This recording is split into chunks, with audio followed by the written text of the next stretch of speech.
What's going on, guys? Squid here bringing you part 4, I guess, of the tutorial. So far we've motion tracked this, added our tags, got the picture in the background and everything. Now what we're going to be doing is we're going to be adding shadows and making this look a lot better. So, um, yeah, so basically first thing we want to do is we're going to go and hold click on this square, and we're going to go down to plane. And our plane is off, obviously, so we're going to go to rotation, rotate it forward until it's kind of aligned with our background. Then we're going to rotate it to the side, or rotate, get it with the edge of the end, and actually flush it with the bottom. So it should be lined up with this bottom edge right here, which it is. So now what we're going to do is we're going to click on the movement, go up till it hits the bottom of that, and however far down you want to go, you can. However far down you want your shadows to be. I don't want it to be too far, so I'm not going to drag it too far from when it gets off the bottom. And now we have to do a little bit of work now. Just kind of like small things. First thing we're going to do is right-click the plane, go to Cinema 4D tags, and click Compositing. When we do that, we're going to go to Compositing Background. We're going to check that, and we're going to uncheck Scene by Camera. We're going to, let's see. Next thing we're going to do is we're going to take our texture and drag it onto our plane. Change the mapping to frontal. Not flat, frontal. Where's frontal? And it's going to show exactly what your texture was, or we're just going to show you exactly what, or the plane is going to have the exact same texture as this, and it'll be all lined up and everything. And now see, it looks exactly the same. I didn't have the plane over here, and it looks exactly the same. And since I added that texture right there, the reflection is going to be reflecting that now. So the sides, the shiny sides, like see if I turn that off, and I do it. Oh wait, no, I didn't turn the off in the render. It will just be like a white, it won't be doing anything, so we can turn both those on. And when I do that, it'll be showing that, but we don't have shadows yet. Now what we need to do is, see, that's all reflective, but what we need to do is go to light, go to shadow, and change it to shadows map soft. And what this is going to do, or we have our light here, it's already above this. What it's going to do is it's going to put us at least it should put us a nice shadow under there, but it didn't. So what we need to do to fix that is we can drag our plane below everything else. See if it'll do it now. I had it like this earlier. Alright, yeah, our plane's in the wrong spot then. So, not far enough down, that was our problem. So now, it will show your texture in the back though, but when you render it, it will show it in the right spot. I don't know why it doesn't move. Still not have it far enough down, alright. How far away do I have this? Yeah, it's not that far away, that's why. We're going to drag it kind of far away, and then we're just going to move this around. Get back to where we were.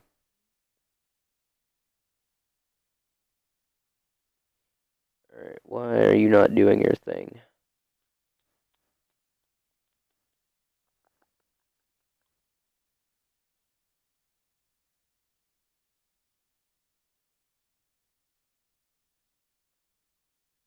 Alright, might have messed up on the tag right here.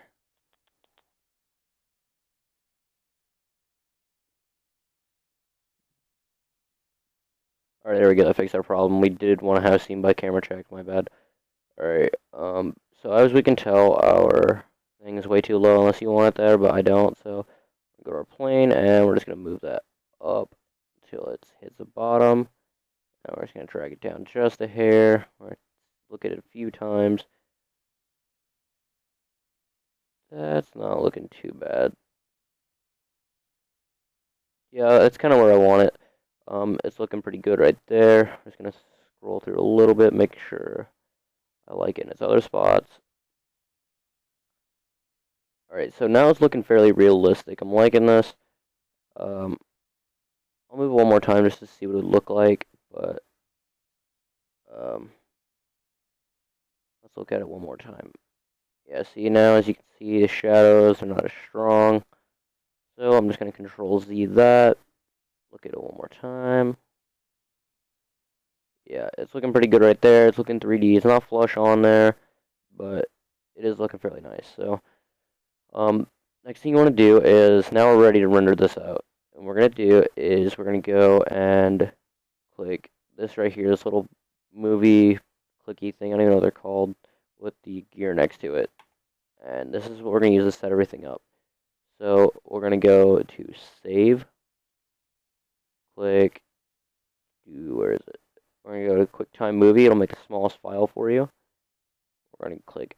Don't click Alpha Channel. If you want only the text, then you click Alpha Channel. If you're gonna do stuff for the text, if you're gonna do cool effects on it, I'm not, because everything's set up in here how I want it. But if you only want the text, you click that. And an easier way to do it would be deleting the background, because you wouldn't need it anymore, and light. But I need it, so I want the background on there. So yeah, next thing we're gonna do is click this little 3-button thing next to File,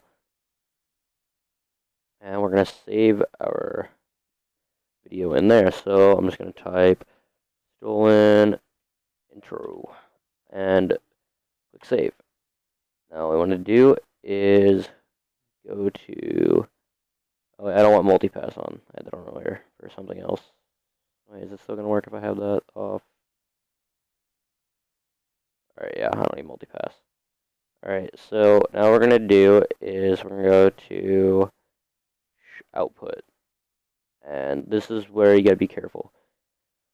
Make sure that this is gonna match your picture. You don't want to have a 1280 by 720 picture and then this be, I don't know, like, I don't know, just some random dimensions. Make sure they match. Resolution, you don't really have to change that at all.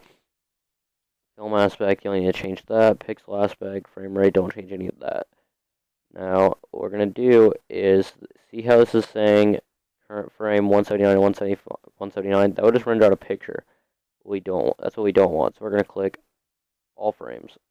And this is going to get all the frames. And say if you only want a selection of this, like maybe the first 2 seconds, or if you get a really long thing or something, you would click manual, and then you change these two values what you wanted them to be. Now, that's pretty much all we have to do for that. And then we're going to click this. And as soon as you open that up, for some reason, mine does this all the time, and it'll zoom in at a time. It won't render out the full thing, so we're going to go here, change this to about 60, since we're rendering 720p. If you're running in 1080, you want to go to 40. We're going to close it. Click yes. Click it again. Click yes, and reopen it. Yours might not do that. Mine does, because my computer is straight retarded.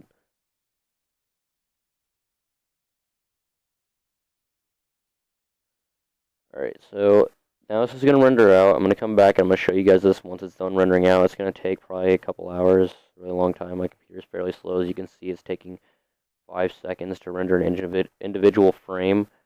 Also, the reason I told you, like in my first tutorial, name it a small file, is because you want to be able to like stretch this out and see how many seconds each one is taking. If you name it something really long, it'll be way off to the right. When you scroll over, it won't keep up with this as it's going down. So yeah, I'm just going to come back when this is done rendering. What's going on, guys? Squid here, I'm back. It's done rendering. I am re-rendering it, though, because I rendered it as it's too big of a file format. I will show you guys what I did wrong here in a minute, but anyways, this is what it ended up looking like. I'm just going to scroll through it. Looks fairly nice. Goes through perfectly fine.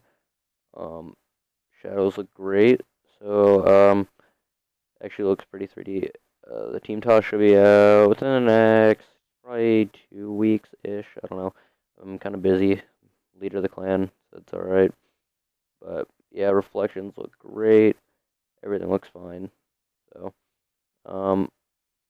that is pretty much it. I'm going to show you guys what I ended up doing wrong, though. What you have to do is, when you click this, and you go to QuickTime Movie, make sure you click Options. And for your compression type, make sure you change it to H.264. It'll make it the smallest file format possible.